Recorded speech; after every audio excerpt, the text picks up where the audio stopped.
Very happy good evening to all my dear students. तो आज हम लोग एफ ब्लॉक का, जिसको हम लोग इनर ट्रांजिशन एलिमेंट भी कहते हैं, उसका बिल्कुल लास्ट लेक्चर की तरफ आते हैं। और इसमें एक लेकिन बहुत इंपॉर्टेंट क्वेश्चन लास्ट है, लेकिन बहुत इंपॉर्टेंट क्वेश्चन हम लोग को आज डिस्कस करना है। That is question is what is lanthanoid contraction. Lanthanoid contraction क्या है?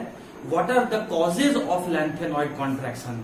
लैंथेनॉइड कॉन्ट्रैक्शन क्यों होता है and what are the consequences of lanthanoid contraction.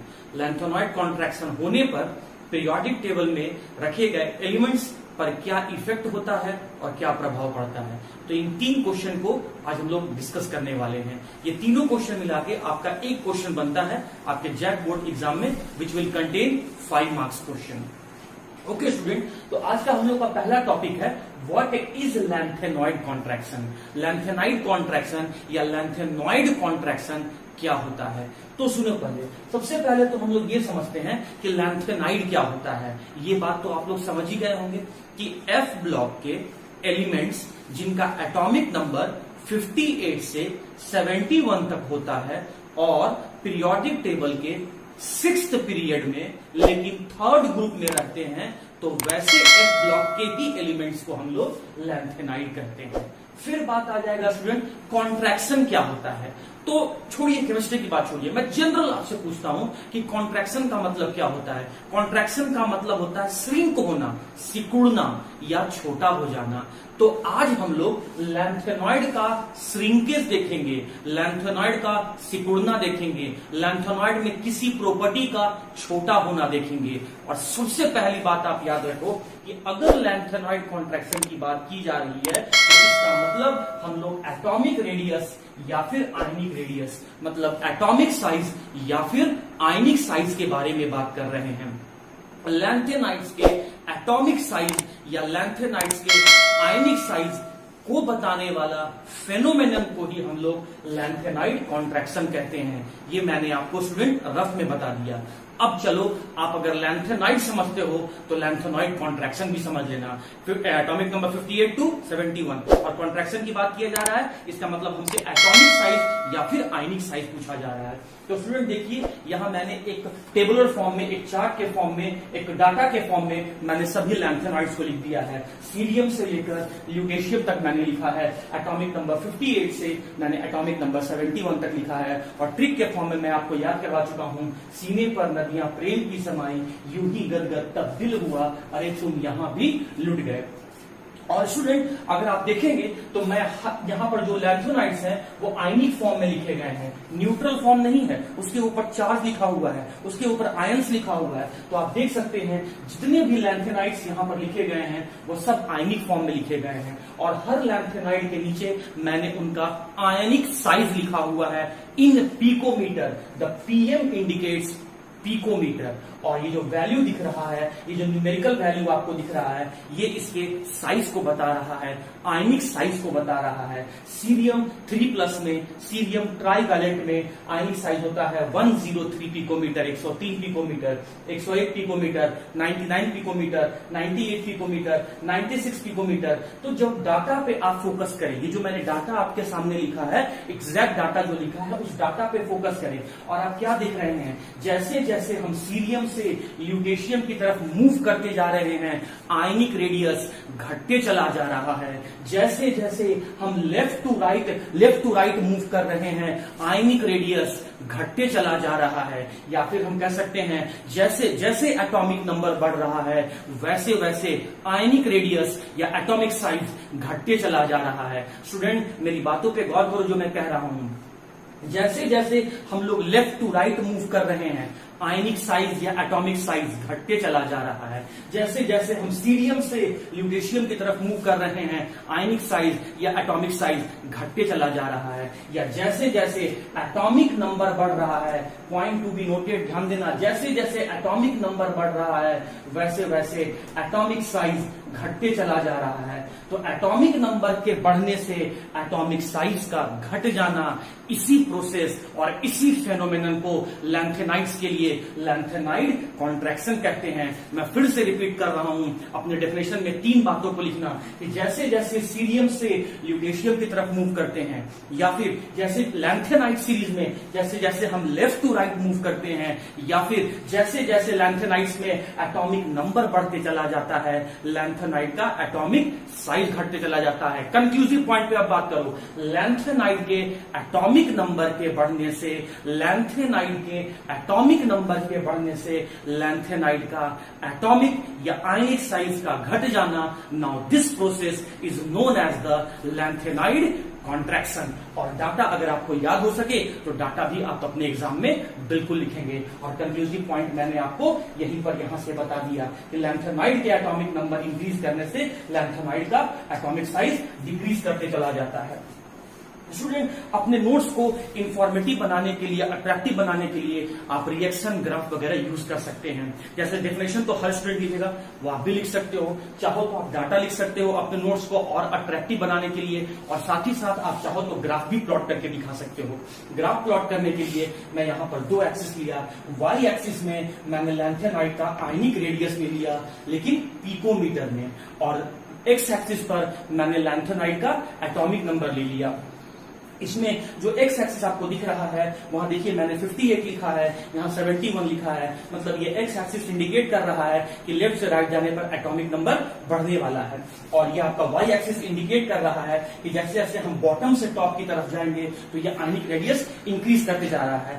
अब आप बताइए कि एटॉमिक नंबर के इंक्रीज करने से एटॉमिक साइज क्या हो रहा है, इंक्रीज आपका डिक्रीज हो रहा है। एटॉमिक नंबर के बढ़ने से, ध्यान दो, एटॉमिक नंबर के बढ़ने से एटॉमिक साइज डिक्रीज कर जा रहा है। इसी को लैंथेनाइड कॉन्ट्रैक्शन कहते हैं। So what is the relation between the atomic number and atomic size? एक के बढ़ने से दूसरा घट जा रहा है, इसका मतलब दोनों के बीच में इनवर्सली प्रोपोर्शनल का रिलेशनशिप है, उल्टा रिलेशनशिप है। तो स्टूडेंट, जैसे जैसे मतलब सबसे पहले वाले का सीरियम का ट्राइवैलेंट स्टेज में आयनिक रेडियस कितना है, 103 पिकोमीटर। तो ये मैंने यहां पर मार्क कर दिया कि ये मेरा जो है ये सीरियम 3+ का है, सीरियम 3+ का ये आयनिक रेडियस है। उसके बाद फिर क्या देख रहे हैं, 101, फिर 58 से 59 की तरफ मूव किए, तो यहाँ पर मेरा ये 103 से आपका आयनिक रेडियस घट के हो गया 101, तो मान लेते हैं ये वैल्यू कहीं यहां पर आ रहा होगा। फिर 59 से जैसे हम 60 की तरफ मूव किए, एटॉमिक नंबर फिर इंक्रीज किए, तो क्या देख रहे हैं कि फिर आयनिक रेडियस घटते चला जा रहा है, तो ये मैंने यहां मार्क कर दिया। फिर आप देखते चलो कि जैसे जैसे आप एटॉमिक नंबर बढ़ाते जाओगे आयनिक रेडियस घटते चला जाएगा, आयनिक रेडियस घटते चला जाएगा। और इसी ग्राफ को आप एक लाइन के फॉर्म में प्लॉट कर दो तो ये ग्राफ आपका कुछ ऐसे चला आएगा, जहां ये पॉइंट आपको सीरियम ट्राइवैलेंट का आयनिक रेडियस बता रहा है, और ये पॉइंट आपका ल्यूटेशियम ट्राइवैलेंट का आयनिक रेडियस बता रहा है। और ये ग्राफ क्लियरली इंडिकेट कर रहा है स्टूडेंट कि जैसे जैसे एटॉमिक नंबर बढ़ते चला जा रहा है, आयनिक रेडियस घटते चला जा रहा है, या एटॉमिक साइज घटते चला जा रहा है। तो लैंथेनाइड के एटॉमिक नंबर के बढ़ने से लैंथेनाइड का एटॉमिक साइज या फिर आयनिक साइज का घट जाना, now this process is known as the lanthanide contraction. तो मैंने आपको डेफिनेशन बताया, ये डेफिनेशन मैंने बताया, ये मैंने डाटा लिख के मैंने आपको दिखा दिया। वैल्यू को देख के भी आप बता सकते हो कि यही लैंथेनाइड कॉन्ट्रैक्शन है, और ग्राफ में भी यही देख के बता सकते हो कि लैंथेनाइड कॉन्ट्रैक्शन है। और मैं उम्मीद करता हूं स्टूडेंट्स कि 3 क्वेश्चन में से हम लोग पहला क्वेश्चन समझ गए हैं कि लैंथेनाइड कॉन्ट्रैक्शन क्या होता है। अब मैं आता हूं कि लैंथेनाइड कॉन्ट्रैक्शन होता क्यों है, या why the lanthanide contraction takes place, या what is the reason behind for the taking of the phenomenon of lanthanide. Okay students, तो हम लोग अब लैंथेनाइड कॉन्ट्रैक्शन को समझने के बाद अब हम लोग इस प्रोसेस का रीजन समझेंगे कि आखिर क्यों सीरियम से ल्यूटेशियम तक जाने में, लेफ्ट से राइट जाने में, या एटॉमिक नंबर के बढ़ने से एटॉमिक साइज घटने लगता है, इसका रीजन जानेंगे। और मैंने आपको कल बोला था कि होमवर्क के फॉर्म में मैंने आपको कहा था कि आप स्क्रीनिंग इफेक्ट और इफेक्टिव न्यूक्लियर चार्ज, ये 2 प्रोसेस को पढ़ लेना, जो कि मैं आपको क्लास 11th में मैं पीरियोडिक टेबल में आपको पढ़ाया था। मैं यहाँ पर थोड़ा सा आपको हिंट दे रहा हूँ, फिर भी अगर आप में से किसी को प्रॉब्लम है आप मेरे साथ अपने प्रॉब्लम को डिस्कस कर सकते हैं, इस प्रोसेस को समझ सकते हैं। लेकिन जिनको मैं पढ़ाया हूं वो अपने कॉपी को पलटो और आप वहां से इस प्रोसेस को समझ सकते हो। तो देखो, इसी 2 वर्ड को जोड़ने से हम लोग इसके रीजन को समझ पाएंगे, मतलब स्क्रीनिंग इफेक्ट को समझेंगे और इफेक्टिव न्यूक्लियर चार्ज को अगर हम लोग समझते हैं तो इसके रीजन को भी हम लोग को समझ में आ जाएगा। तो देखिए स्टूडेंट, आप ध्यान से देखिए, बहुत छोटे से क्लास से आप लोग पढ़ते आ रहे हैं कि एटम के सेंटर पार्ट को हम लोग न्यूक्लियस कहते हैं। इस न्यूक्लियस में जो फंडामेंटल पार्टिकल प्रेजेंट होता है वो प्रोटॉन और न्यूट्रॉन है। न्यूट्रॉन तो न्यूट्रल पार्टिकल है और प्रोटॉन पॉजिटिव चार्ज पार्टिकल है। तो इसी प्रोटॉन की वजह से ये न्यूक्लियस जो है आपका पॉजिटिवली चार्ज होता है।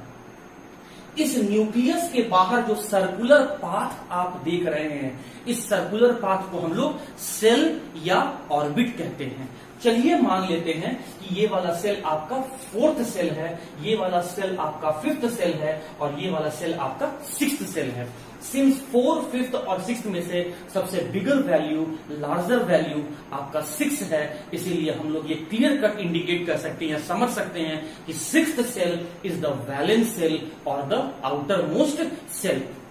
मैंने 4th, 5th और 6th सेल को ही क्यों लिया स्टूडेंट, क्योंकि अगर आप लैंथेनाइड का इलेक्ट्रॉनिक कॉन्फ़िगरेशन लिखेंगे तो आप ये पॉइंट खुद भी समझ सकते हैं कि ज़ेनॉन के बाद जो सेल हमें दिख रहा है वो 4th, 5th और 6th सेल ही है, 4th, 5th और 6th सेल ही है। इसीलिए इस प्रोसेस को समझने के लिए ही हम लोग 4th, 5th और 6th सेल लिए हैं, जहां पर 6th सेल सबसे बाहर वाला वैलेंस सेल है या आउटर मोस्ट सेल है, वहीं पर 5th और 4th सेल जो है वो इनर सेल है।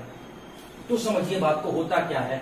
मैं आपको हल्का फुल्का इंडिकेशन दे रहा हूं, हिंट दे रहा हूं, तब भी आपको समझ में आ जाएगा। 11th में नहीं भी पढ़े स्टूडेंट, अगर आप ध्यान से मेरी बातों को सुनेंगे तो भी आपको समझ में आ जाएगा। आप लोग इलेक्ट्रोस्टैट पढ़े हुए हैं, अभी अभी आपके फिजिक्स के टीचर इलेक्ट्रोस्टैट पढ़ा रहे होंगे या आप पढ़ चुके होंगे। उसमें कूलम्ब्स लॉ डिस्कस किया गया था और कूलम्ब्स लॉ का एक रिजल्ट आपको समझाया गया होगा, force is inversely proportional to square of the distance between the charge. मतलब डिस्टेंस अगर ज्यादा होगा तो फोर्स ऑफ अट्रैक्शन या रिपल्सन कम होगा, अगर कोई डिस्टेंस कम होगा तो फोर्स ऑफ अट्रैक्शन या रिपल्सन ज्यादा होगा। तो जैसे जैसे न्यूक्लियस से दूर चले जाइएगा डिस्टेंस बढ़ते जाएगा और फोर्स ऑफ अट्रैक्शन कम होते जाएगा। तो सिंस 6th वाला सेल न्यूक्लियस से सबसे ज्यादा डिस्टेंस पर है तो उसमें रहने वाले इलेक्ट्रॉन पर न्यूक्लियस का फोर्स ऑफ अट्रैक्शन कम है, क्योंकि डिस्टेंस अगर बढ़ गया है तो फोर्स ऑफ अट्रैक्शन जो होगा वो फोर्स ऑफ अट्रैक्शन भी क्या है, कम है। तो अपने फोर्स ऑफ अट्रैक्शन को बढ़ाने के लिए न्यूक्लियस क्या कर रहा है कि इस वाले इलेक्ट्रॉन, वैलेंस सेल के इलेक्ट्रॉन को अट्रैक्ट कर रहा है। तो एक इस पर अट्रैक्शन फोर्स लग रहा है न्यूक्लियस के द्वारा। लेकिन अगर न्यूक्लियस इस इलेक्ट्रॉन को पुल करेगा तो ये इलेक्ट्रॉन जाके न्यूक्लियस में गिर जाएगा, जिसके कारण से एटम टूट जाएगा, एटम अनस्टेबल हो जाएगा।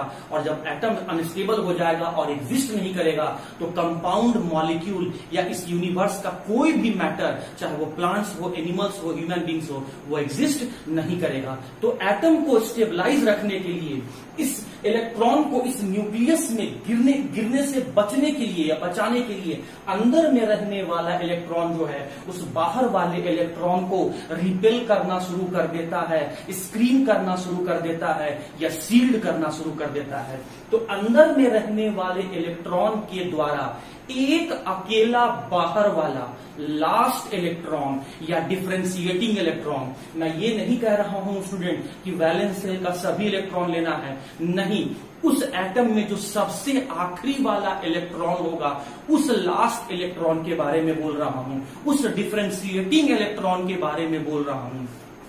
तो इनर सेल में रहने वाले सभी इलेक्ट्रॉन के द्वारा उस एक अकेला लास्ट डिफरेंशिएटिंग इलेक्ट्रॉन पर लगाया गया रिपल्सन फोर्स ही कहलाता है स्क्रीनिंग इफेक्ट। और रिपल्सन फोर्स क्यों लगा रहा है? जस्ट बिकॉज न्यूक्लियस उसको अट्रैक्ट कर रहा है और उस न्यूक्लियस के अट्रैक्शन फोर्स से बचाने के लिए अंदर में रहने वाला इलेक्ट्रॉन उस लास्ट इलेक्ट्रॉन को, उस डिफरेंशिएटिंग इलेक्ट्रॉन को रिपेल कर रहा है। तो इस इनर सेल के इलेक्ट्रॉन के द्वारा उस वैलेंस सेल के लास्ट इलेक्ट्रॉन पर लगाया गया रिपल्सिव फोर्स को ही स्टूडेंट हम लोग स्क्रीनिंग इफेक्ट कहते हैं। और सेकंड पॉइंट जो इसका सबसे इंपॉर्टेंट पॉइंट है कि इलेक्ट्रॉन तो एस सब सेल में भी होते हैं, इलेक्ट्रॉन तो पी सब सेल में भी होते हैं, इलेक्ट्रॉन तो डी सब सेल में भी होते हैं और इलेक्ट्रॉन तो एफ सब सेल में भी होते हैं। लेकिन सबसे ज्यादा रिपल्सन फोर्स लगाता है एस सब सेल में रहने वाला इलेक्ट्रॉन। फिर उसके बाद पी सब सेल में रहने वाला इलेक्ट्रॉन और डी सब सेल और एफ सब सेल में रहने वाला जो इलेक्ट्रॉन्स हैं वो पुअर रिपल्सन लगाते हैं। जस्ट इसके पीछे रीजन है स्टूडेंट, क्योंकि इन दोनों में इलेक्ट्रॉन का डेंसिटी कम रहता है और एस और पी सब सेल के इलेक्ट्रॉन में, पी सब सेल में जो इलेक्ट्रॉन का डेंसिटी है ज्यादा होता है। पॉइंट नंबर 2 मैंने क्या बोला, मैंने पहले आपको स्क्रीनिंग इफेक्ट समझा दिया और उसके बाद मैं आपको इसका रिजल्ट समझा रहा हूं कि एस और पी सब सेल में रहने वाले इलेक्ट्रॉन स्ट्रॉन्ग रिपल्सन फोर्स लगाते हैं, लेकिन डी और एफ सब सेल में रहने वाला इलेक्ट्रॉन पुअर रिपल्सन फोर्स लगाते हैं। स्ट्रॉन्ग रिपल्सन फोर्स लगाने के पीछे रीजन है कि इन दोनों सब सेल में इलेक्ट्रॉन डेंसिटी ज्यादा, इसीलिए लगाया गया रिपल्सन फोर्स भी ज्यादा, लेकिन डी और एफ सब सेल में इलेक्ट्रॉन डेंसिटी कम और इसीलिए लगाया गया रिपल्सन फोर्स भी कम होता है। तो 2 पॉइंट आप पहले याद रखें कि इनर सेल के द्वारा लास्ट वैलेंस सेल के लास्ट इलेक्ट्रॉन पर, डिफरेंशिएटिंग इलेक्ट्रॉन पर लगाया गया रिपल्सन फोर्स स्क्रीनिंग इफेक्ट कहलाता है। एस और पी सब सेल स्ट्रॉन्ग रिपल्सन फोर्स लगाता है और डी और एफ सब सेल जो है वो पुअर रिपल्सन लगाता है। तो उम्मीद करते हैं आपको स्क्रीनिंग इफेक्ट समझ में आ गया होगा। मैं अभी आंसर पर नहीं आया हूं, मैं अभी आपको एक प्रोसेस समझाया हूं।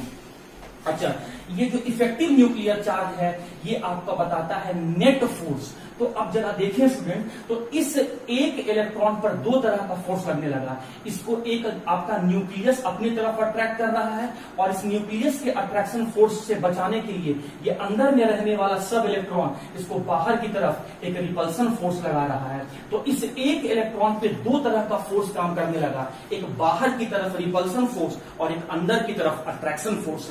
सिंस न्यूक्लियस में जो प्रोटॉन है, प्रोटॉन ही उसको अट्रैक्ट कर रहा हो। न्यूट्रॉन तो स्टूडेंट न्यूट्रल पार्टिकल है, उसको तो चार्ज से कुछ लेना देना ही नहीं है, तो प्रोटॉन ही उसको अट्रैक्ट कर रहा होगा।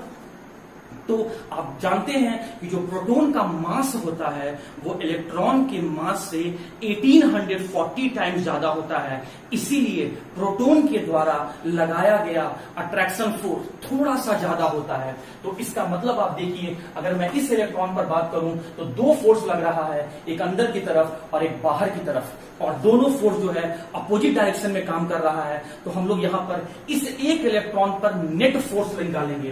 तो नेट फोर्स कैसे निकालेंगे स्टूडेंट? नेट फोर्स निकालने का तरीका है bigger magnitude of force minus smaller magnitude of force. तो प्रोटॉन का मास 1840 टाइम ज्यादा है, इसीलिए उसके द्वारा लगाया गया अट्रैक्शन फोर्स थोड़ा सा ज्यादा होता है। थोड़ा सा, मैं स्लाइड बोल रहा हूं, थोड़ा सा ज्यादा होता है। इसका मतलब attraction force is the bigger magnitude of force and repulsion force is the smaller magnitude of force. और दोनों अपोजिट डायरेक्शन में काम कर रहा है, इसीलिए हम यहाँ पर इन दोनों के बीच में नेगेटिव साइन दिखाएंगे। और जब इन दोनों का डिफरेंस आप करेंगे तो सिंस अट्रैक्शन फोर्स ज्यादा है, इसीलिए जो नेट फोर्स आएगा वो नेट फोर्स आपका अट्रैक्शन फोर्स होगा। तो नेट अट्रैक्शन फोर्स, मेरी बात को समझो, ये जो नेट अट्रैक्शन फोर्स आया, ये जो नेट अट्रैक्शन फोर्स, पहले नीचे पढ़ो, नीचे नेट अट्रैक्शन और तब ऊपर, net attraction force exerted by the nucleus on outer electron is called as the effective nuclear charge। तो उम्मीद करता हूं कि आपको इफेक्टिव न्यूक्लियर चार्ज भी समझ में आ गया होगा। मैं फिर से बता देता हूं, इस एक इलेक्ट्रॉन पर, लास्ट इलेक्ट्रॉन पर अंदर से रहने वाले सभी इलेक्ट्रॉन के द्वारा रिपल्सन फोर्स स्क्रीनिंग इफेक्ट कहलाता है। और जो नेट अट्रैक्शन फोर्स अंदर की तरफ लग रहा है, लग तो 2 तरह का फोर्स लग रहा है, लेकिन जो आपका रिजल्टेंट बच के आ रहा है वो थोड़ा सा अंदर की तरफ ज्यादा निकल के आ रहा है। तो जो नेट अट्रैक्शन फोर्स न्यूक्लियस लगा रहा है वही कहलाता है आपका इफेक्टिव न्यूक्लियर चार्ज। और इस इफेक्टिव न्यूक्लियर चार्ज का सिंबल हम लोग जेड इफेक्टिव से दिखाते हैं। तो आ जाइए स्टूडेंट, अब हम लोग समझते हैं कि लैंथेनॉइड कॉन्ट्रैक्शन का, इसके रीजन को समझ लेते हैं कि आखिर जब हम लोग स्क्रीनिंग इफेक्ट और इफेक्टिव न्यूक्लियर चार्ज को समझ लिए, मैं आपको रिवाइज करवा दिया, जो 11th में नहीं पढ़े होंगे मेरे से उनको भी मैं थोड़ा सा हिंट दे दिया है ना, लेकिन कहां तक मैं हिंट देता रहूंगा आपको, है बहुत सारा 11th का पोर्शन आपको अभी प्रॉब्लम क्रिएट करने वाला है अगर आप नहीं पढ़े हैं। तो स्टूडेंट थोड़ा सा ध्यान दो, 11th का पोर्शन को भी पढ़ते चलो, बेसिक पर ध्यान दो, वीडियो लेक्चर को मिस मत करो। और मैं सभी से बार बार रिक्वेस्ट कर रहा हूं स्टूडेंट, टेस्ट जरूर दो, टेस्ट स्किप करने का कोशिश न करें, ऐसा गलती न करें। और बहुत अच्छा लगा कल का टेस्ट को मुझे देखकर कि कुछ स्टूडेंट ऐसे हैं, 1-2 स्टूडेंट ऐसे हैं जो 100 में 100% सही किए हैं, और I am proud of you. मैं आप लोग के लिए सिर्फ अभी यही कह सकता हूं, इसी तरीके से मेहनत करते रहो and God will bless you. Definitely you will get the very good result in your future. तो स्टूडेंट मैं बात कर रहा था लैंथेनॉइड कॉन्ट्रैक्शन के रीजन पर कि क्या कारण है।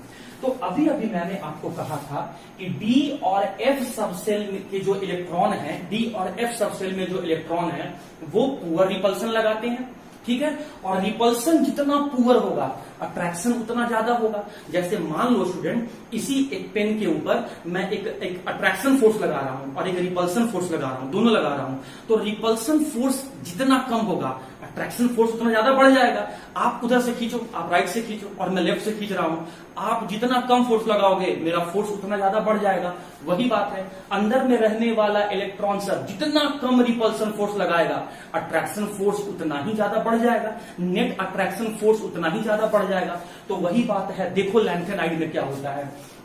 अगर मैं सीरियम का आपको इलेक्ट्रॉनिक कॉन्फ़िगरेशन लिखूं तो देखो स्टूडेंट, इसके लिए ज़ेनॉन 4f 5d और 6s लिखा, तो 54 और 2 56 और 4f और 5d मैं ऐसे लिख के बताया था। तो जो लास्ट इलेक्ट्रॉन लैंथेनाइड में जाता है वो कहां जाता है, 4f में जाता है। फिर से देखो, अगर मैं 59 एटॉमिक नंबर का प्रेसियोडायनियम का इलेक्ट्रॉनिक कॉन्फ़िगरेशन लिखूं तो कैसे लिखूंगा स्टूडेंट, 59 मुझे लिखना है तो 54 तक तो ज़ेनॉन हो गया, 2 6s में भर दिया तो 56 हो गया और 3 इलेक्ट्रॉन 4f में चला गया तो 59 हो गया। तो लास्ट इलेक्ट्रॉन किसमें गया, 4f में गया। इनर सेल में इलेक्ट्रॉन कहां है, 5d में तो है ही नहीं, कहां पर है, 4f में है। और वैलेंस सेल का इलेक्ट्रॉन किसमें है, 6s पर है। तो आउटर सेल इलेक्ट्रॉन कौन हो गया, 6s वाला हो गया, और इनर सेल का इलेक्ट्रॉन कौन सा हो गया, 4f का हो गया। और अभी अभी मैंने कहा था कि 4f के द्वारा 4f सबसेल में जो इलेक्ट्रॉन होते हैं वो आउटर सेल के ऊपर पुअर रिपल्सन लगाते हैं। तो समझिए यहां पर बात क्या हुआ, ये जो 4f में रहने वाले इलेक्ट्रॉन्स हैं, ये जो 4f में रहने वाले 1 से लेकर 14 इलेक्ट्रॉन हैं, point to be noted student, ध्यान से सुनना, ये जो 4f में रहने वाले 1 से लेकर 14 इलेक्ट्रॉन हैं, ये 6s के ऊपर पुअर रिपल्सन लगाते हैं। पुअर रिपल्सन, मैं रीजन लिखते जा रहा हूं, ध्यान से देखना, poor repulsion by 4f subshell electron on the 6s electron, on 6s electron. तो 4f सबसेल के इलेक्ट्रॉन के द्वारा 6s सबसेल के इलेक्ट्रॉन के पर पुअर रिपल्सन लगता है। इस पुअर रिपल्सन से क्या होता है, नेट अट्रैक्शन फोर्स ज्यादा हो जाता है, मतलब जेड इफेक्टिव ज्यादा हो जाता है। और जेड इफेक्टिव ज्यादा होने के कारण से फोर्स ऑफ अट्रैक्शन बढ़ जाता है, और फोर्स ऑफ अट्रैक्शन के बढ़ जाने से, फोर्स ऑफ अट्रैक्शन के बढ़ जाने से, फोर्स ऑफ अट्रैक्शन के बढ़ जाने से जो साइज है स्टूडेंट, जो साइज है वो साइज आपका ऑब्वियसली छोटा हो जाता है। तो ये रहा रीजन जो मैं आपको 4 स्टेप में लिख के बता दिया। मैं फिर से बता रहा हूं, ध्यान से सुनना।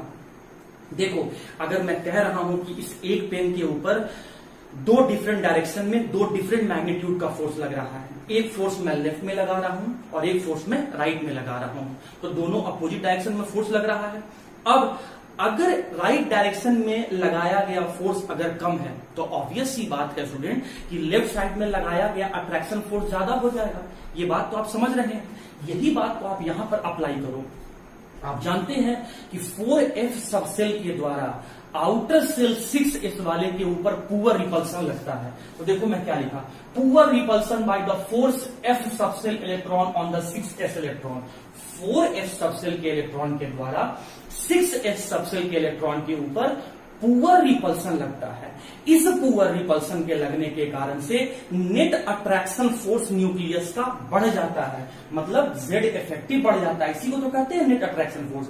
नेट अट्रैक्शन फोर्स बढ़ जाता है, और अगर अट्रैक्शन फोर्स बढ़ गया, जेड इफेक्टिव बढ़ने का मतलब क्या हुआ, आपका अट्रैक्शन फोर्स बढ़ गया, और अट्रैक्शन फोर्स बढ़ जाने के कारण से जो साइज है वो साइज क्या हो गया, छोटा हो गया। तो एक वर्ड, आपको 2 वर्ड मिला के आंसर बोलना है कि जैसे जैसे एटॉमिक नंबर बढ़ते जाता है 4f के द्वारा रिपल्सन घटते जाता है, जेड इफेक्टिव बढ़ते जाता है, फोर्स ऑफ अट्रैक्शन बढ़ते जाता है, और इसीलिए साइज छोटा होते जाता है। फिर से बोल रहा हूं, इंपॉर्टेंट इसलिए बार बार बोल रहा हूं कि जैसे जैसे एटॉमिक नंबर बढ़ते चला जाता है, लास्ट इलेक्ट्रॉन 4f में आता है, और वो 4f जो है वो 6s आउटर सेल वाले पर पुअर रिपल्सन लगाता है। उस पुअर रिपल्सन के कारण से जेड इफेक्टिव बढ़ जाता है, मतलब फोर्स ऑफ अट्रैक्शन बढ़ जाता है, और इस फोर्स ऑफ अट्रैक्शन के बढ़ने के कारण से ही साइज घट जाता है। और इस तरह से एटॉमिक नंबर के बढ़ने से एटॉमिक साइज का घट जाना यही कहलाता है स्टूडेंट लैंथेनॉइड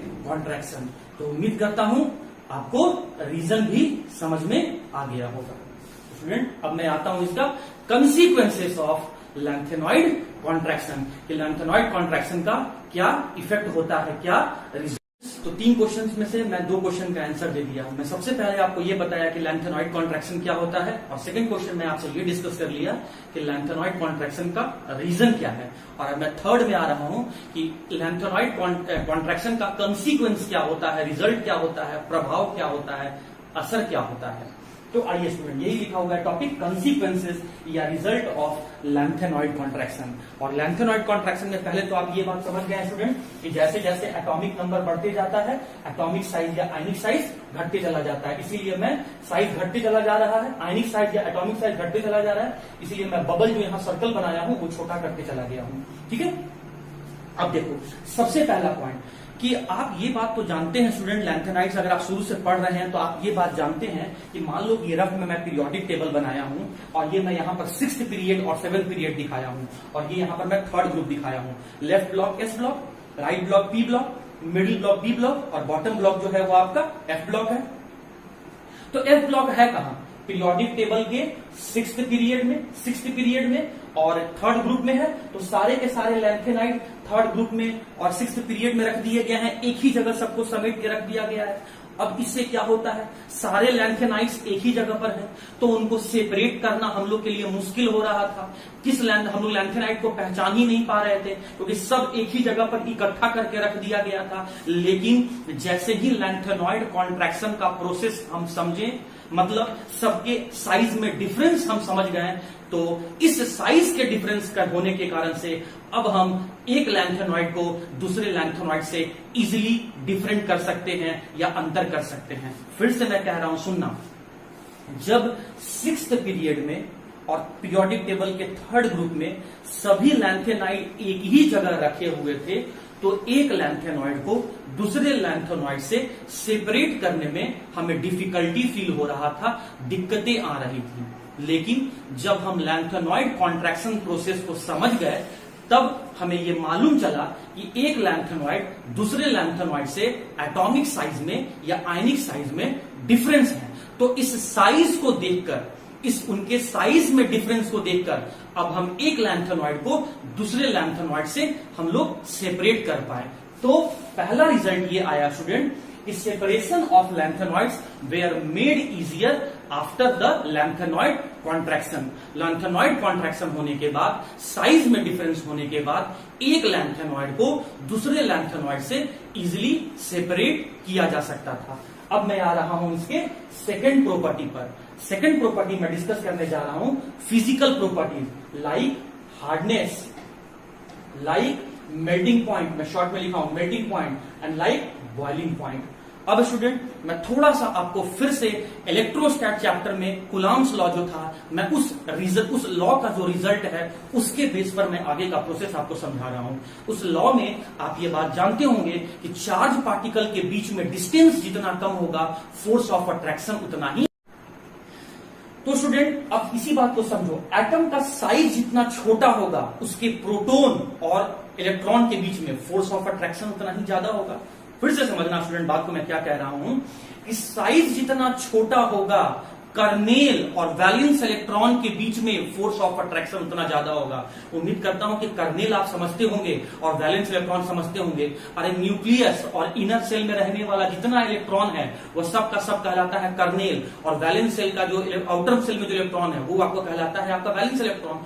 तो एटम का साइज जितना छोटा होगा, कर्नेल और वैलेंस इलेक्ट्रॉन में आपका अट्रैक्शन उतना ज्यादा होगा, और अट्रैक्शन जितना ज्यादा होगा वो मेटल उतना ही ज्यादा हार्ड होते जाएगा। तो जैसे जैसे हम लेफ्ट टू राइट मूव कर रहे हैं, जैसे जैसे हम सीरियम से ल्यूटेशियम की तरफ मूव कर रहे हैं, साइज घटते चला जा रहा है, फोर्स ऑफ अट्रैक्शन बढ़ते चला जा रहा है। एटम में जो आपका कर्नेल और वैलेंस इलेक्ट्रॉन के बीच में जो फोर्स ऑफ अट्रैक्शन है वो फोर्स ऑफ अट्रैक्शन बढ़ते जा रहा है, और फोर्स ऑफ अट्रैक्शन जितना ज्यादा होगा बॉन्ड उतना ज्यादा स्ट्रांग होगा, और बॉन्ड जितना ज्यादा स्ट्रांग बनेगा उतना ज्यादा हम कह सकते हैं कि हार्डनेस उतना ही ज्यादा होगा। Point number 2 student, melting point में आ जाओ। फिर वही बात, सॉलिड से लिक्विड में कन्वर्ट करने के लिए हमें जितना हीट देना पड़ता है उसी टेम्परेचर को हम लोग मेल्टिंग पॉइंट कहते हैं। तो हार्डनेस अगर ज्यादा है तो ऑब्वियस सी बात है उसको मेल्ट करवाने में, उसके स्टेट को चेंज करने में हमें एनर्जी भी ज्यादा देना होगा। मतलब हार्डनेस अगर ज्यादा है तो मेल्टिंग पॉइंट ज्यादा होगा। उसी तरीके से लिक्विड से गैसियस स्टेट में कन्वर्ट करने में हमें जितना हीट देना होता है उसी टेम्परेचर को हम लोग बॉइलिंग पॉइंट कहते हैं। अगर फोर्स ऑफ अट्रैक्शन ज्यादा है, अगर हार्डनेस ज्यादा है तो उसके स्टेट को चेंज करने में भी हमें एनर्जी उतना ज्यादा देना होगा, मतलब बॉइलिंग पॉइंट भी ज्यादा हो जाएगा। तो इसका सेकंड पॉइंट में क्या बोला, जैसे जैसे साइज घटते चला जा रहा है वैसे वैसे फोर्स ऑफ अट्रैक्शन बढ़ रहा है, बॉन्ड स्ट्रांग हो रहा है, हार्डनेस, मेल्टिंग पॉइंट और बॉइलिंग पॉइंट आपका बढ़ते चला जा रहा है। तो उम्मीद करता हूं स्टूडेंट कि कंसिक्वेंसेस का 2 पॉइंट समझ में आ गया होगा। अब मैं थर्ड पॉइंट में आ रहा हूं। ओके स्टूडेंट्स, तो अब हम लोग third consequences, third result discuss करने जा रहे हैं जो बहुत इंपॉर्टेंट है, बेसिक नेचर। अच्छा देखो, एक साइंटिस्ट था जिसका नाम था आर्हेनियस, और आर्हेनियस ने एसिड बेस को डिफाइन किया था। आर्हेनियस का कहना था कि जो भी सब्सटेंस वाटर के साथ रिएक्ट करके, वाटर में डिसोसिएट होके अगर OH माइनस को रिलीज करेगा तो वो बेसिक होगा, और अगर उसी वाटर के साथ रिएक्ट करके या उसके साथ डिसोसिएट होके अगर H प्लस को रिलीज करेगा तो वो एसिड होगा। तो जैसा कि मैं आपको कल ही बताया था स्टूडेंट कि लैंथेनाइड्स का मैं सिंबल Ln लिया था, सभी 14 एलिमेंट का सिंबल मैं Ln लिया था, और मोस्ट कॉमन ऑक्सीडेशन स्टेट +3 था, तो मैं Ln3+ से उसको दिखाया। मैं हाइड्रोलाइसिस करवा रहा हूं, उसके वाटर के साथ रिएक्शन करवा रहा हूं, तो जब लैंथेनाइड वाटर के साथ रिएक्ट करेगा तो क्या बनाएगा, लैंथेनाइड हाइड्रोक्साइड बनाएगा। और फिर जब मैं इसी हाइड्रो ऑक्साइड को अगर मैं हीट के प्रेजेंस में डिसोसिएट करूंगा तो लैंथेनाइड अलग हो जाएगा और हाइड्रो ऑक्साइड अलग हो जाएगा। अब देखो मेटल के ऊपर चार्ज क्या दिख रहा है, पॉजिटिव, और जो हाइड्रोक्साइड के ऊपर चार्ज क्या दिख रहा है, नेगेटिव। इसका मतलब 2 अपोजिट चार्ज यहां काम कर रहा है, और अगर 2 चार्ज पार्टिकल है तो इसका मतलब हम लोग वहां पर कूलम्ब्स लॉ अप्लाई कर सकते हैं, और कूलम्ब्स लॉ कहता है कि साइज अगर छोटा होगा तो फोर्स ऑफ अट्रैक्शन ज्यादा होगा। सिंस ये दोनों चार्ज पार्टिकल अपोजिट नेचर के हैं तो यहाँ पर जो फोर्स होगा वो फोर्स अट्रैक्शन फोर्स होगा। जैसे जैसे हम सीरियम से ल्यूटेशियम की तरफ जाते हैं, या जैसे जैसे हम लेफ्ट से राइट जाते हैं, या जैसे जैसे एटॉमिक नंबर बढ़ते जाता है, साइज छोटा होते चला जाता है, और साइज छोटा होगा तो फोर्स ऑफ अट्रैक्शन क्या होगा, ज्यादा होगा। अभी आप खुद बोले हैं साइज अगर छोटा होगा तो फोर्स ऑफ अट्रैक्शन क्या होगा, ज्यादा होगा, और फोर्स ऑफ अट्रैक्शन अगर ज्यादा होगा तो हाइड्रोक्साइड और लैंथेनाइड के बीच का जो बॉन्ड बनेगा वो बॉन्ड जो बनेगा वो स्ट्रांग बनेगा। फिर से सुनना, ध्यान से सुनो, लैंथेनाइड जब लैंथेनाइड का हाइड्रोलाइसिस करवाया तो आपका लैंथेनाइड हाइड्रोक्साइड बना। जब उसी लैंथेनाइड हाइड्रोक्साइड का हमने हीट कर दिया तो लैंथेनाइड अलग हो गया और हाइड्रोक्साइड अलग हो गया, तो डिसोसिएट होके हाइड्रोक्साइड आयन रिलीज किया, मतलब बेसिक नेचर का हो गया। अब मुझे ये प्रूव करना है कि ज्यादा बेसिक कौन है, लेफ्ट से राइट जाने पर, सीरियम से ल्यूटेशियम जाने पर बेसिक नेचर या OH माइनस रिलीज करने का टेंडेंसी घट रहा है कि बढ़ रहा है। तो मेटल के ऊपर पॉजिटिव चार्ज है और हाइड्रोक्साइड के ऊपर नेगेटिव चार्ज है, अपोजिट नेचर का चार्ज है, मतलब यहां पर अट्रैक्शन फोर्स काम करेगा। और अट्रैक्शन फोर्स साइज के साथ कैसा रिलेशन है, इनवर्सली प्रोपोर्शनल का रिलेशनशिप है। और आप जानते हैं स्टूडेंट कि जैसे जैसे सीरियम से ल्यूटेशियम की तरफ जा रहे हैं साइज छोटा होते जाएगा, साइज छोटा होते जाएगा तो फोर्स ऑफ अट्रैक्शन बढ़ते जाएगा, और फोर्स ऑफ अट्रैक्शन बढ़ते चला गया तो इसका मतलब लैंथेनाइड और हाइड्रोक्साइड का जुड़ के रहने का टेंडेंसी ज्यादा होगा, और जुड़ के रहने का टेंडेंसी ज्यादा है तो OH माइनस रिलीज करने का टेंडेंसी, OH माइनस रिलीज करने का टेंडेंसी कम हो जाएगा।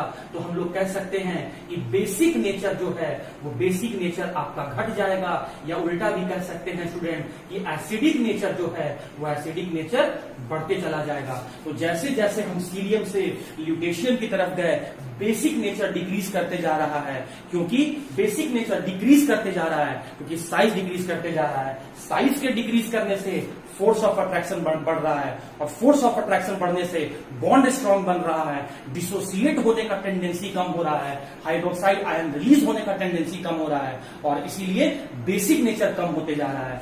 तो मैक्सिमम बेसिक कौन होगा, सीरियम, सीरियम हाइड्रोक्साइड, और सबसे लेस बेसिक कौन होगा, ल्यूटेशियम हाइड्रोक्साइड। तो ये बात आप समझ गए। अब मैं फोर्थ पॉइंट पे आ रहा हूं, दैट इज कोवैलेंट नेचर। ध्यान से सुनते जाना स्टूडेंट, कोवैलेंट नेचर। अब मैं फोर्थ पॉइंट पे आ रहा हूं, अगर आप थर्ड पॉइंट समझ में आ गया होगा तो फोर्थ पॉइंट भी आपको समझ में आ जाएगा। कोवैलेंट नेचर, देखो जो डिसोसिएट होके आयंस प्रोड्यूस कर रहा है, मतलब उसमें आयनिक नेचर उतना ज्यादा होगा, और जो डिसोसिएट होके आयंस देने का टेंडेंसी कम है, मतलब उसमें आयनिक नेचर कम है, और आयनिक नेचर कम है तो इसका मतलब कोवैलेंट नेचर ज्यादा है। आप लेफ्ट से राइट की तरफ जा रहे हो, साइज क्या हो रहा है, छोटा हो रहा है, साइज घटते चला जा रहा है। साइज घटने से क्या हो रहा है, फोर्स ऑफ अट्रैक्शन बढ़ रहा है, और फोर्स ऑफ अट्रैक्शन अगर बढ़ रहा है तो डिसोसिएट होने का टेंडेंसी क्या हो गया, कम हो गया। आयंस रिलीज करने का टेंडेंसी क्या हो गया, कम हो गया। आयनिक नेचर क्या हो गया, कम हो गया। तो आपका आयनिक नेचर अगर कम हो गया तो कोवैलेंट नेचर क्या हो गया, बढ़ गया। तो point to be noted, first point से बता रहा हूं मैं, लैंथेनॉइड कॉन्ट्रैक्शन होने से एक लैंथेनॉइड को दूसरे लैंथेनॉइड से इजीली सेपरेट किया जा सकता है। लैंथेनॉइड कॉन्ट्रैक्शन होने से हार्डनेस, मेल्टिंग पॉइंट और बॉइलिंग पॉइंट जैसा फिजिकल प्रॉपर्टीज बढ़ जाता है। लैंथेनॉइड कॉन्ट्रैक्शन होने से बेसिक नेचर घट जाता है। लैंथेनॉइड कॉन्ट्रैक्शन होने से कोवैलेंट नेचर बढ़ जाता है। तो ये था स्टूडेंट फोर्थ पॉइंट। अब मैं आता हूं फिफ्थ पॉइंट की तरफ, जो इसका लास्ट।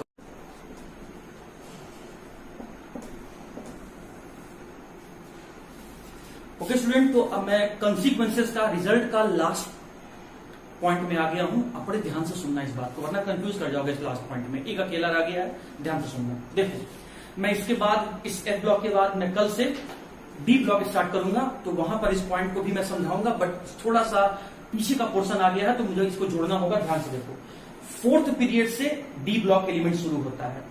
तो फोर्थ पीरियड में जितने भी डी ब्लॉक एलिमेंट हैं उसे हम 3D सीरीज कहते हैं। फिफ्थ पीरियड में जितने भी डी ब्लॉक एलिमेंट है उसे हम 4D सीरीज कहते हैं। और सिक्स्थ पीरियड में रखे गए जितने भी डी ब्लॉक एलिमेंट है उसे हम 5D सीरीज कहते हैं।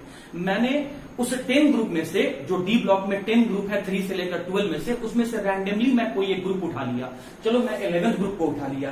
क्यों उठा लिया? क्योंकि इस 11th ग्रुप में रहने वाले सभी एलिमेंट के नाम, सिंबल, एटॉमिक नंबर को आप लोग जानते हैं, इसलिए आपको समझाने के लिए मैं 11th ग्रुप ले लिया। कॉपर, सिल्वर और गोल्ड। Atomic number 29, 47 and 79। ये इसका इलेक्ट्रॉनिक कॉन्फ़िगरेशन में लिख दिया। 18, 10, 28, 29, 36, 10, 46 और 147। यहां पर आपका 54 और 14, 68 और 10, 78 और 179। अब स्टूडेंट, ये बात तो आप लोग जानते होंगे कि ग्रुप में हम लोग जैसे जैसे नीचे आते हैं, ग्रुप में जैसे जैसे टॉप से बॉटम की तरफ मूव करते हैं, साइज बढ़ते चला जाता है। तो जब हम फोर्थ पीरियड से डी ब्लॉक में ट्रांजिशन एलिमेंट के सीरीज में, जैसे जैसे हम फोर्थ से फिफ्थ पीरियड में आए, या फिर 3D से 4D सीरीज में आए, तो जैसे मतलब 3D से 4D सीरीज में आए, तो ग्रुप में ऊपर से नीचे आए तो साइज क्या हो गया, बढ़ गया। 3D से बड़ा साइज किसका होता है, 4D का। लेकिन अब देखना, जब हम फिफ्थ पीरियड से सिक्स्थ पीरियड में मूव किए, मतलब जब हम 4D से 5D में मूव किए, मतलब जब हम सिल्वर से गोल्ड की तरफ मूव किए, तो देखो सिल्वर और गोल्ड के कॉन्फ़िगरेशन को देखने के बाद आपको एक चेंज नजर आएगा। सिल्वर में जहां पर इनर सेल में 4D है, वहीं जेनॉन में इनर सेल में आपका 4F और 5D है। इस 4F के आने के कारण से इस 6S के ऊपर, 6S में लास्ट इलेक्ट्रॉन के ऊपर पुअर रिपल्सन लगता है, और 4F के द्वारा 6S के ऊपर पुअर रिपल्सन लगने से नेट अट्रैक्शन फोर्स बढ़ जाएगा, मतलब जेड इफेक्टिव बढ़ जाएगा, और जेड इफेक्टिव के बढ़ने से फोर्स ऑफ अट्रैक्शन बढ़ जाएगा, और फोर्स ऑफ अट्रैक्शन के बढ़ने से साइज नहीं बढ़ पाता है, साइज कांस्टेंट रह जाता है। मैं फिर से बोल रहा हूं, ध्यान से सुनो। देखो स्टूडेंट, जब मैं कॉपर से सिल्वर की तरफ गया, एटॉमिक नंबर बढ़ा कि नहीं बढ़ा? और एटॉमिक नंबर के बढ़ने से देखो ना, सेल बढ़ रहा है कि नहीं बढ़ रहा है? थर्ड से फोर्थ सेल में आ गया, फोर्थ से फिफ्थ सेल में आ गए, सेल बढ़ा, सब सेल बढ़ा, ऑर्बिटल बढ़ा, इलेक्ट्रॉन बढ़ा। इलेक्ट्रॉन बढ़ रहा है तो रिपल्सन बढ़ा होगा, और रिपल्सन अगर बढ़ रहा है तो ऑब्वियसली बात है साइज बढ़ रहा है। तो 3D से 4D की तरफ गए तो 4D का साइज बढ़ गया, मतलब कॉपर से ज्यादा साइज सिल्वर का हो गया। ये सभी ग्रुप में होगा, मैं एग्जांपल ग्रुप में यहां ले रहा हूं। हाँ जी, अब जब तुम सिल्वर से गोल्ड की तरफ गए, एटॉमिक नंबर बढ़ा, इलेक्ट्रॉन बढ़ा, लेकिन वो जो इलेक्ट्रॉन बढ़ा वो कहां गया, वो 4f में गया। देखो ना सिल्वर और गोल्ड का कॉन्फ़िगरेशन में क्या चीज का नजर आ रहा है, यहां भी डी है, यहां भी डी है, यहां भी एस है, यहां भी एस है, लेकिन जो अंतर है वो 4f में है। तो जब सिल्वर से गोल्ड की तरफ गए या फिर किसी भी 5th पीरियड के एलिमेंट से आप 6th पीरियड के एलिमेंट में जा रहे हैं, मतलब 4d से 5d सीरीज में जा रहे हैं, तो जो लास्ट इलेक्ट्रॉन है 4d से 5d में जाने पर लास्ट इलेक्ट्रॉन 4f में चला जाता है, और इलेक्ट्रॉन 4f में जाने के कारण से ये 4f वाला 6s वाले वैलेंस शेल के इलेक्ट्रॉन पर पुअर रिपल्सन लगाता है, जिसके कारण से Z effective force of attraction बढ़ जाता है, और फोर्स ऑफ अट्रैक्शन के बढ़ने से साइज जहां बढ़ना, फोर्स ऑफ अट्रैक्शन के बढ़ने से आपका जो साइज है वो साइज कांस्टेंट हो जाता है। मतलब ग्रुप में जहां ऊपर से नीचे जाने पर साइज को बढ़ना चाहिए था, लेकिन लैंथेनॉइड कॉन्ट्रैक्शन होने से 4d और 5d का साइज, जो 4d सीरीज और 5d सीरीज का जो साइज होता है वो सेम होता है। तो जो मैं 5 रिजल्ट आपको बताया वो सुन लो, या ओवरऑल जो मैं आज तक आपको पढ़ाया वो सुन लो। सीरियम से ल्यूटेशियम की तरफ जाने में या एटॉमिक नंबर के इंक्रीज करने से एटॉमिक साइज या आयनिक साइज का घट जाना लैंथेनॉइड कॉन्ट्रैक्शन कहलाता है। पॉइंट नंबर 2, लैंथेनॉइड कॉन्ट्रैक्शन इसलिए होता है क्योंकि 4f सबसेल में रहने वाला इलेक्ट्रॉन 6s में रहने वाले लास्ट इलेक्ट्रॉन पे पुअर रिपल्सन लगाता है, और इस पुअर रिपल्सन के कारण से Z effective net force of attraction बढ़ जाता है, इसीलिए साइज घट जाता है। इस लैंथेनॉइड कॉन्ट्रैक्शन से लैंथेनॉइड के साइज में डिफरेंस आ जाता है, एक लैंथेनॉइड को दूसरे लैंथेनॉइड से इजीली सेपरेट कर सकते हैं। लैंथेनॉइड्स का हार्डनेस, मेल्टिंग पॉइंट और बॉइलिंग पॉइंट बढ़ने लगता है जब हम लेफ्ट से राइट जाते हैं। तो लैंथेनॉइड का बेसिक नेचर घट जाता है और कोवैलेंट नेचर बढ़ने लगता है। मतलब घटा सिर्फ लेफ्ट साइड जाने पर सिर्फ आपका घटा क्या है, आपका बेसिक नेचर, बाकी hardness, melting point, boiling point और आपका कोवैलेंट नेचर सब बढ़ गया है। और लास्ट पॉइंट कि ग्रुप में जैसा कि हम लोग जानते हैं कि ऊपर से नीचे आने पर साइज बढ़ता है, लेकिन 4d सीरीज से 5th सीरीज पर जाने पर साइज कांस्टेंट होता है ड्यू टू लैंथेनॉइड कॉन्ट्रैक्शन। तो इतना पोर्शन आपको स्टूडेंट एग्जाम में लिख के आना है, और इस तरीके से हम लोग का एफ ब्लॉक खत्म हुआ। और एक लास्ट क्वेश्चन है, वो भी मैं जल्दी से आपसे डिस्कस कर देता हूं कि एक्टिनॉइड कॉन्ट्रैक्शन क्या होता है और एक्टिनॉइड कॉन्ट्रैक्शन लैंथेनॉइड कॉन्ट्रैक्शन से क्यों ज्यादा। स्टूडेंट्स, तो अब हम लोग बिल्कुल लास्ट सेगमेंट पर आ गए हैं, और हम लोग का लास्ट क्वेश्चन है कि एक्टिनॉइड कॉन्ट्रैक्शन क्यों ज्यादा होता है as compare to the lanthanoid contraction. तो इस क्वेश्चन को समझने से पहले तो हमें यह समझना होगा कि एक्टिनॉइड कॉन्ट्रैक्शन क्या होता है।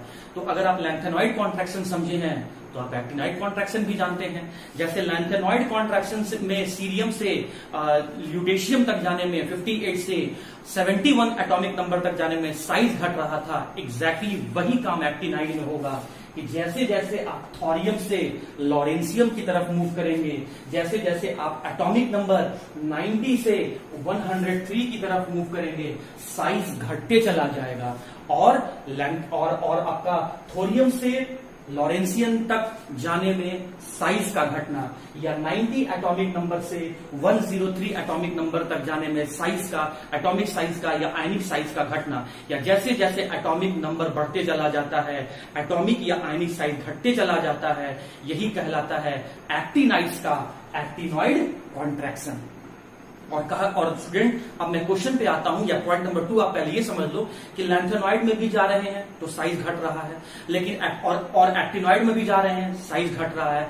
तो लैंथेनॉइड के पहले और दूसरे एलिमेंट के बीच में साइज का जितना डिफरेंस है उससे कहीं ज्यादा डिफरेंस है एक्टिनॉइड के साइज के डिफरेंस में। मतलब एक्टिनॉइड में जो साइज घट रहा है वो और ज्यादा घट जा रहा है, लैंथेनॉइड में भी साइज घट रहा है, एक्टिनॉइड में भी साइज घट रहा है लेफ्ट से राइट जाने पर, लेकिन एक्टिनॉइड में जो साइज घट रहा है, जो साइज का डिफरेंस है वो बहुत ज्यादा है। तो यही क्वेश्चन पूछा जा रहा है कि आखिर एक्टिनॉइड्स में लेफ्ट टू राइट जाने पर जो साइज घटता है वो साइज ज्यादा क्यों घट जा रहा है, ज्यादा छोटा साइज का एलिमेंट क्यों हो जा रहा है एक्टिनॉइड सीरीज में, ये पूछा जा रहा है question. Why the actinoid contraction is greater as compare to the lanthanoid contraction.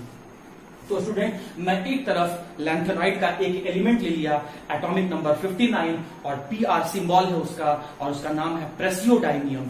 उसी तरीके से मैं दूसरी तरफ इधर एक्टिनॉइड्स का राइट हैंड साइड में मैं एक्टिनाइड्स का एलिमेंट ले लिया जिसका एटॉमिक नंबर 91 है और इसका नाम है प्रोटैक्टिनियम। अब मैं दोनों का इलेक्ट्रॉनिक कॉन्फ़िगरेशन यहां पर लिखा, तो जब दोनों का इलेक्ट्रॉनिक कॉन्फ़िगरेशन यहां पर लिखा तो यहां पर लास्ट लैंथेनाइड में लास्ट इलेक्ट्रॉन किसमें गया था, 4f में, लेकिन एक्टिनाइड का लास्ट इलेक्ट्रॉन किसमें गया था? 5f में। यहां पर इनर सेल कौन है? 4f है। एक्टिनाइड में इनर सेल कौन है? 5f है। 4f वाला किस पर रिपल्सन लगा रहा है? 6s पर। और 5f वाला किस पर रिपल्सन लगा रहा है? 7s पर। और आप जानते हैं स्टूडेंट कि फोर्थ सेल के कंपैरिजन में फिफ्थ सेल न्यूक्लियस से और दूर होगा, और न्यूक्लियस से और दूर होगा तो वो और पुअर रिपल्सन लगाएगा। तो पहले इस बात को देख लो, 4f वाला भी 6s वाले पर रिपल्सन लगा रहा है, लेकिन f सब सेल में रहने वाला इलेक्ट्रॉन पुअर रिपल्सन लगाता है। तो poor repulsion by the 4f electron on the 6s electron. 4f के इलेक्ट्रॉन का 6s के इलेक्ट्रॉन पर पुअर रिपल्सन लगाने से न्यूक्लियस का नेट फोर्स ऑफ अट्रैक्शन बढ़ जाता है, मतलब जेड इफेक्टिव बढ़ गया, नेट फोर्स ऑफ अट्रैक्शन बढ़ गया और साइज घट गया। लेकिन वही बात है, फोर्थ सेल से और ज्यादा दूर होता है फिफ्थ सेल, इसीलिए फिफ्थ सेल वाला जब सेवेंथ सेल वाले पर रिपल्सन लगाता है तो वो रिपल्सन और कम होता है। तो यहां पर मैं पुअर न लिख के यहां पुअरेस्ट लिखा हूं। देखो यहां मैं पुअर लिखा हूं, यहां मैं पुअरेस्ट लिखा हूं। यहां वीक रिपल्सन तो यहां वीकेस्ट रिपल्सन, यहां ना के बराबर रिपल्सन होता है। तो 5f के इलेक्ट्रॉन के द्वारा 7s के इलेक्ट्रॉन पर सबसे वीकेस्ट रिपल्सन लगाता है या लगता है। इस वीकेस्ट रिपल्सन के कारण से जो जेड इफेक्टिव यहां बढ़ता है वो जेड इफेक्टिव और ज्यादा बढ़ जाता है, फोर्स ऑफ अट्रैक्शन और ज्यादा बढ़ जाता है। इसीलिए फोर्स ऑफ अट्रैक्शन अगर ज्यादा बढ़ गया तो साइज जो है वो और ज्यादा छोटा हो जाता है। तो यहां पर रीजन क्या जाएगा कि क्यों एक्टिनाइड कॉन्ट्रैक्शन ज्यादा हुआ। एक्टिनाइड में लेफ्ट से राइट मूव करने पर जो एलिमेंट का साइज छोटा होते जा रहा है वो बहुत ज्यादा छोटा क्यों होते जा रहा है? क्योंकि एक्टिनाइड में लास्ट इलेक्ट्रॉन 5f में जाते हैं, वो 5f 7s के ऊपर बहुत कम रिपल्सन लगाता है, और इस कम रिपल्सन से जेड इफेक्टिव बहुत ज्यादा बढ़ जाता है, नेट फोर्स ऑफ अट्रैक्शन बहुत ज्यादा बढ़ जाता है, और इसीलिए साइज बहुत ज्यादा कम हो जाता है। तो due to poor repulsion, poor shielding या poor screening by the 5f subshell electron on the 7s electron, the actinoid contraction, yeah, due to poor repulsion by the 5f subshell electron on the 7s electron, the Z effective increases more as compared to the lanthanides, and as a result of which the force of attraction more increases in actinides, and hence the size more decreases in the case of actinides. तो इस तरीके से student हम लोग का F block खत्म हुआ। कल से हम लोग D ब्लॉक स्टार्ट करेंगे, और आने वाले संडे को फिर से आपका इसी F ब्लॉक का आपका टेस्ट होगा सेम टाइमिंग पर। और अगर फिर भी आपको इस चैप्टर में कोई भी डाउट्स है, you are most welcome to share your doubts with me. Till then